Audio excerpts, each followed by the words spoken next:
The following message is transmitted at the request of the United States government. This is a national emergency.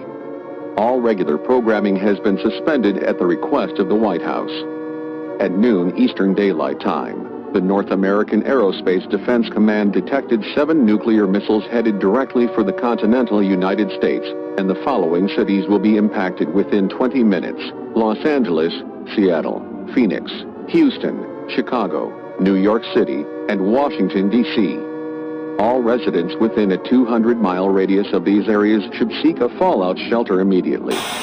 We apologize for the interruption. There is no actual emergency. This was only a test of the National Emergency Alert System. The missile threat is a hoax. This is a test. This is only a test. We will now resume regular programming. Broadcast interference.